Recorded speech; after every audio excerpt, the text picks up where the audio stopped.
नमस्कार। उस दिन ताला टूटेगा संविधान की पेटी का, जिस दिन जिस्म निचोड़ा जाएगा मंत्री की बेटी का। 23 वर्ष की एक छात्रा नेहा हिरेमठ, जिसकी हत्या एक अन्य समुदाय के लड़के के साथ प्रेम प्रसंग के चलते, जो उसका सहपाठी भी था, उसकी हत्या कर दी जाती है। उसके नाजुक से शरीर पर चाकुओं से बेबाक गोद दिया जाता है। उसकी हत्या एकदम बिल्कुल निर्दयी तरीके से की जाती है। नेहा के पिताजी हुबली धारवाड़ के नगर निगम के पार्षद हैं। हालांकि मामला एक राजनेता के घर का था, इसलिए तुरंत प्रशासन ने जांच शुरू की और आरोपी को गिरफ्तार किया। चलिए, ये तो बात हुई नेहा हिरेमठ की। अब बात करते हैं उन बहन बेटियों की जिनके घर में कोई राजनेता नहीं है, जिनके घर में कोई पॉलिटिशियन नहीं है। अगर नेहा के पिताजी राजनीति से रिलेटेड ना होते तो क्या उसके आरोपियों की गिरफ्तारी इतनी जल्दी हो पाती? क्या लगता है आपको? मुझे तो लगता है नहीं हो पाती। अब मैं बताता हूं क्यों नहीं हो पाती।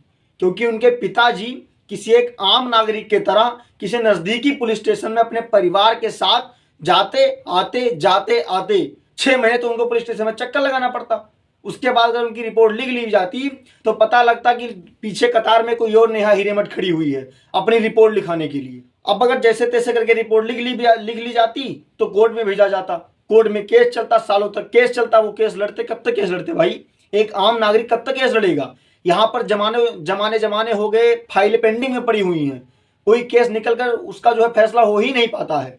तब तक कोई केस लड़ता। उनके पिताजी सालों तक केस लड़ते, उसके बाद दोषियों को सजा होगी भी कि नहीं होगी, यही सोचकर केस को छोड़ देते। और ये कोई नई बात नहीं है हमारे यहाँ, हमारे भारत में ये कोई नई बात नहीं है। ऐसा पहले भी हो चुका है और वर्तमान स्थिति में भी ऐसा हो ही रहा है। अभी भी ये बिल्कुल चालू है कि अगर आपने कोर्ट में केस किया है तो आपके साल के साल बीत जाएंगे, लेकिन उसका आपको फैसला नहीं मिलेगा।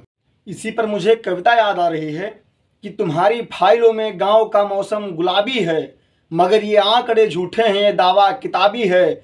उधर जमहूरियत का ढोल पीटे जा रहे हैं वो, इधर पर्दे के पीछे बर्बरियत है, नवाबी है। लगी है होड़ सी देखो अमीरी और गरीबी में, ये गांधीवाद के ढांचे की बुनियादी खराबी है। तुम्हारी मेज चांदी की तुम्हारे जाम सोने के, तुम्हारी मेज चांदी की तुम्हारे जाम सोने के, यहाँ जुम्मन के घर में आज भी फूटी रकाबी है। तो आप सभी से मैं एक अंतिम निवेदन और करना चाहता हूं कि चुनाव नजदीक आ रहा है और आपका जो बहुमूल्य वोट है, जो आपका बहुमूल्य मत है, आप अपने उस बहुमूल्य मत का प्रयोग बहुत सोच समझ कर करिए। जाति, धर्म और पार्टी देख कर ना करें। आप अपना बहुमूल्य वोट उस व्यक्ति को करें जो व्यक्ति आपके विकास की बात करे, शिक्षा की बात करे, स्वास्थ्य की बात करे, रोजगार की बात करे और भ्रष्टाचार हटाने की बात करे। आप अपना बहुमूल्य मत उस व्यक्ति को दीजिए, उस व्यक्ति को कीजिए जो आपके बहन बेटियों को सुरक्षा देने का काम करे।